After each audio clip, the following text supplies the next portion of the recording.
Assalomu alaykum suyumlik do'stlar. Sizlar bilan yuz ko'rishganligimdan intayt xushalman. Bu sondagi tanlash savollarimiz hadiya haqida bo'ladi. Hadiya deganimiz qarshi tarafdan biror narsa kutmasdan ko'nglidan chiqarib sovg'at berish demakdir. Suyumlik payg'ambarimizning hadiya beringlar, chunki hadiya sevgi muhabbatni va do'stlikni ching'itadi degan so'zi hadiya berishning muhimligini ko'rsatib beradi. Omaq do'stlar, boshqalarga hadiya berganda ularni xushallikqa cho'mdiramiz. Bu mu bir sünnet. Allah Taala başqalarını xuşal qilganlarni ham bu dunyoda, ham u dunyoda mukofotlaydi.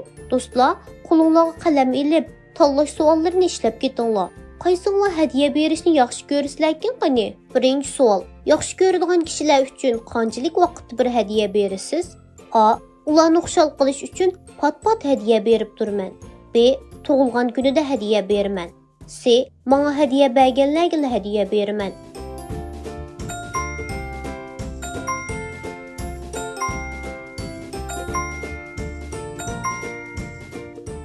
İkinci savol.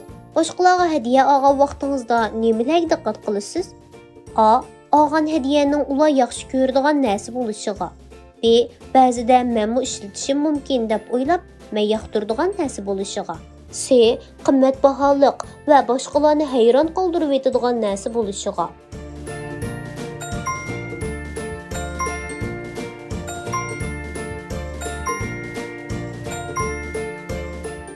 Üçüncü savol. Bir do'stingiz sizga bir hadiya bersa, o hadiyani yoqtirmasangiz qanday qilasiz? A. Muhim bo'lgani uning ko'nglini oyayman. B. Yoqtirmaganligimni ifodalab qo'yaman, ammo hech narsa demayman. C. Hadiyaga qarab kulib qo'yaman va bir bulonga tashlab etaman.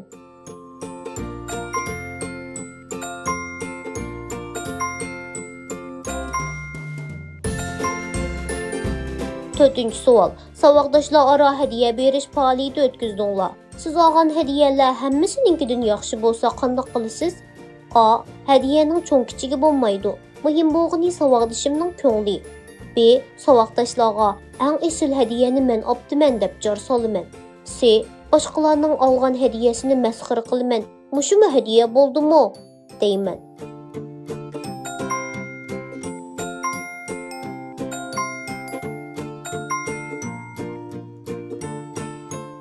Beşinci savol.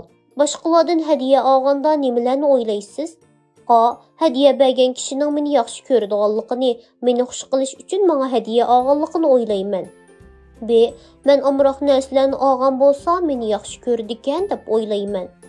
C. Boshqalarga hadiya bergim kelmaydi. Boshqalar menga hadiya bersila bo'ldi.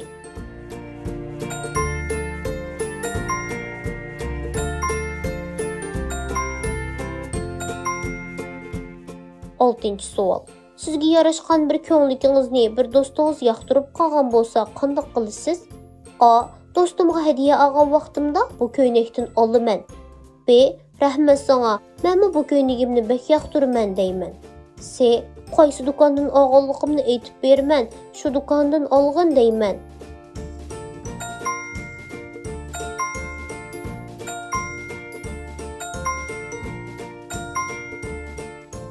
Yettinchi savol.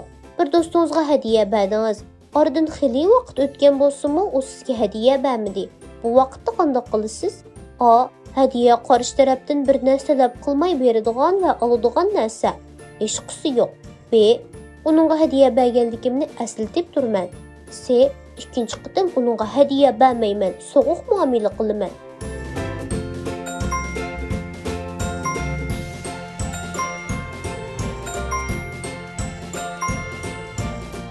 8. savol. Maktabga borganda siz amroq shokolad va kompyutlarni elib olgan bo'lsangiz qanday qilasiz? A. Saboqdoshlarimga beraman, billa yeymiz. B. Men yaqin o'tadigan birli saboqdoshimga beraman. C. Hech kimga ko'rsatmay, hammani o'zim yeyman.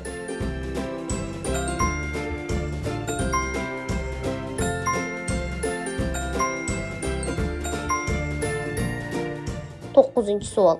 Namrat bir qo'shningiz bor. Siz bilan tang tush bolasi bor. Uningga qanday muomala qilasiz? A. Uydagilar menga nima olsa, uningga beraman. B. Uningga ich og'ritaman. Mendan bir narsa so'rasa, berib turaman. C. Billa o'ynayman, ammo mendan bir narsa so'rasa, bermayman.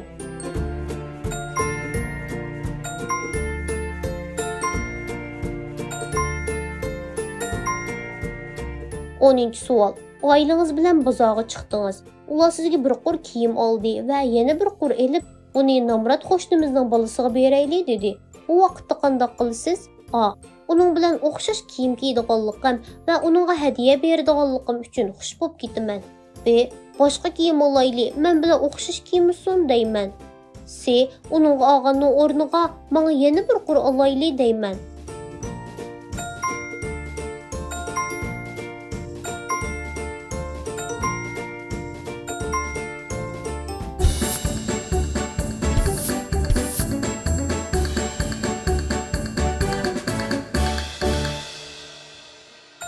Hadiya haqidagi savollar shuning bilan tugadi. Hamda javoblarni tekshirib boqayli.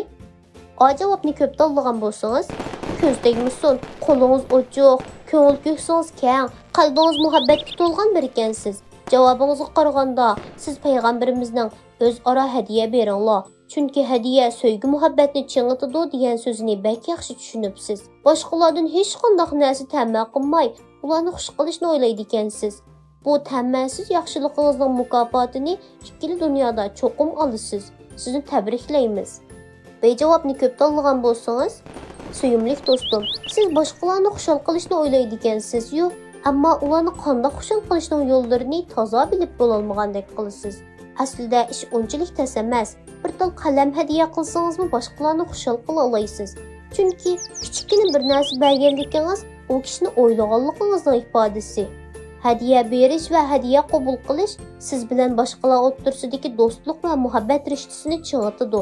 Uningdan boshqa, bu orqali siz payg'ambarimiz yaxshi ko'radigan ishdan birini qilgan bo'lasiz. Texim g'ayrat qiling. Siz javobni ko'p tanlagan bo'lsangiz, suyumli qayrindishim, sizda sexiylik va keng qo'rsoqlik kam emaskan. Boshqalarga bu go'zal xislatlar bilan muomala qilish uchun texim tirishing. Bu xislatlar orqali boshqalarning ko'nglini ola olasiz. Do'stlik rishtasini ching'ita olasiz. Buning uchun kichkina bir hadiya berishmi yetarli. Payg'ambarimiz seni yo'qlamaganni sen yo'qlab turgin, sana hadiya bermaganga sen hadiya bergin degan. Atrofingizdagi kishilarni yo'qlash va ularga hadiya berish orqali hayotingiz texmi ma'nilik o'tadi. Bu hafta bir do'stingizga hadiya berib, bu go'zal xislatingizni namoyon qiling. Bo'lamdi? Programmamizning bu qitim qisani bu yerda oxirlashdi. Keyingi qitimliq sonda ko'rishaylik. Xayr xo'sh, Allohga omonat.